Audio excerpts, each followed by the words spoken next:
Hello friends, good morning, నమస్కారం. Last వీడియోలో నేను కృతజ్ఞత గురించి మాట్లాడాను కదా.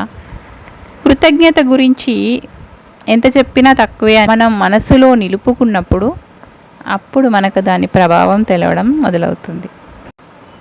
ఉన్న వాటి పట్ల కృతజ్ఞతగా ఉండాలి అనే విషయం నేను ఒక పుస్తకంలో చదివాక నాకు చాలా ఆశ్చర్యంగా అనిపించింది.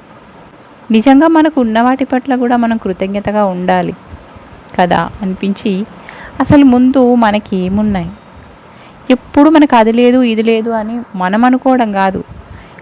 కొంతమంది జనాలు మనకి ఏది లేదో దాని గురించే ముందుగా మన దగ్గర ప్రస్తావిస్తారు. అది వాళ్ళకి అవసరం లేకపోయినా కూడా, అయ్యో మీకు ఇది ఉందా, మీకు అది ఉందా.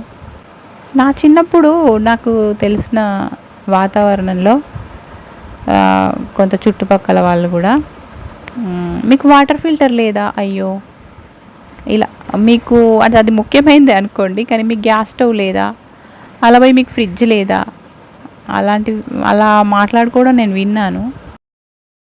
వాళ్ళు అలాంటి మాటల్ని తట్టుకోలేక ఎలాగోలా ఆ వస్తువుల్ని అప్పు చేసి మరి కొనుక్కోవడం కూడా చూశాను. అసలు అది లేని వాటిపైకి దృష్టిని మరల్చడం. ఒకసారి ఒక లేని వస్తువుపైకి మన దృష్టి వెళ్ళిందంటే ఇక వరుసగా అవి ఉంటాయి లిస్టు. మైండ్ అనేది వాటిని తీసుకొస్తుంది. మనం అడుగుతున్నాం అనుకుంటుంది, మనకేం లేవు, లిస్ట్ అవుట్, నీకు ఇది లేదు అది లేదు అది లేదు. ఒక వస్తువులనే కాదు, ఎవరైనా మనల్ని ఏదైనా మనలో ఉన్న మంచిని గుర్తించే వాళ్ళు మన పక్కకుంటే అది మన అదృష్టం. ప్రతిసారి మనలో ఉన్న లోపాలను ఎవరైనా గుర్తు పెట్టుకొని మనల్ని విమర్శిస్తుంటే మనం వారి నుంచి కాస్త పక్కకు వైదొలగడమే మంచిది. ఒక్కోసారి ఇది అసూయ వల్ల కూడా జరుగుతుంది. మనలో ఉన్న మంచి గుణాలు వాళ్ళలో లేక వాళ్ళు వాటిని సంపాదించుకోను కూడా లేరు.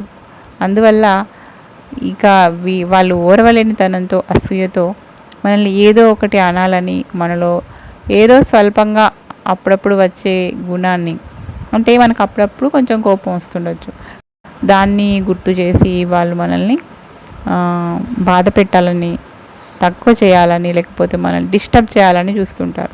వాళ్ళలో ఉన్న మానసిక వికారాలని మన పైన ప్రభావం కలిగించడం కోసం వాళ్ళని వాళ్ళు అర్థం చేసుకొని మార్చుకోలేక ఇతరుల మంచి గుణాల మీద దాడన్నమాట. ఇదొక రకమైన యుద్ధం, చెడుకు మంచికి.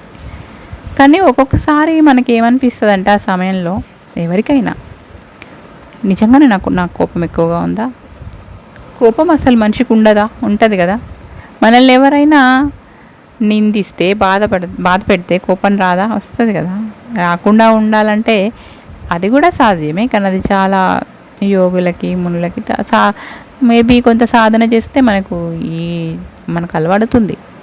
కానీ తెలీదు, చిన్న వయసులో మనకు కొంత అనుభవం లేని వయసులో, ఇంకా మొదటగా మన జీవితంలోకి వస్తున్న దశలో మనకి కొన్ని అన్ని రకాల గుణాలు, అన్ని రకాల లక్షణాలు వస్తుంటాయి. కోపం, బాధ, వీటిని ఎక్కువ చేసే వాళ్ళు ఉంటారనమాట.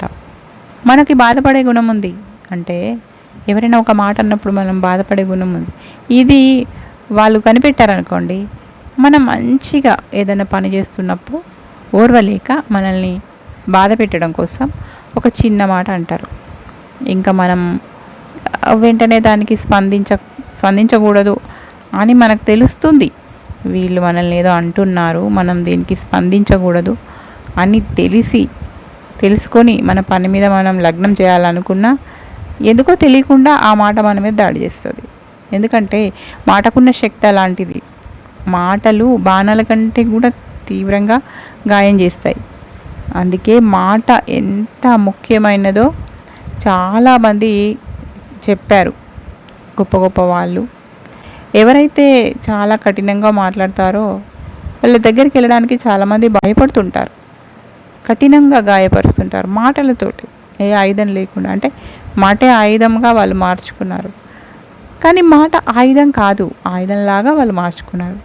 మాట అనేది ఒక మెత్తని పువ్వు లాంటిది కూడా కొంతమందికి, ఒక మెత్తని స్పర్శలాగా మనల్ని వాళ్ళ ఒక చిన్న మాట మనల్ని ప్రేమగా స్పర్శించి ఉండే క్షణాలు కూడా ఉంటాయి. మాటని వాళ్ళు ఒక మహిమగా మార్చుకున్నారు. మాటని వీళ్ళు కత్తిలాగా మార్చుకున్నారనమాట, గాయం చేయడానికి కత్తిలాగా. ఇలాంటి కత్తులతో దాడి చేసే మాటలున్న చోటికి వెళ్ళాలని ఎవరికి అనిపించదు. కానీ కొన్నిసార్లు వాళ్ళకున్న ప్రాముఖ్యం అంటే వాళ్ళ గొప్పతనం వల్ల కాదు, వాళ్ళకున్న వయస్సు, అధికారం, లేక వాళ్ళకున్న ఇంపార్టెన్స్ వల్ల వెళ్ళాల్సి వచ్చినప్పుడు ఆ కాసేపు భరించాలి అని వాళ్ళు చాలా ఓర్పుతో వెళ్ళి వస్తుంటారు ఎవరైనా. ఒక ఏమంటారు ఇప్పుడు వైబ్రేషన్ అనొచ్చు కావచ్చు ఇంగ్లీష్లో. ఆ వైబ్రేషన్ తెలుస్తుంది. బాగున్నారా, బాగున్నారా అండి, బాగున్నారా, బాగున్నారా, బాగున్నారా, ఇలాంటి తేడాలు ఉంటాయి కదా రకరకాలుగా. కొందరు నిజంగా మనం బాగున్నామా తెలుసుకోవడానికి అడిగితే, కొందరు ఏదో ఫార్మాలిటీ కోసం అడిగితే, కొందరు గిచ్చినట్టు కుట్టినట్టు రకరకాలుగా మాట్లాడుతుంటారు అన్నమాట.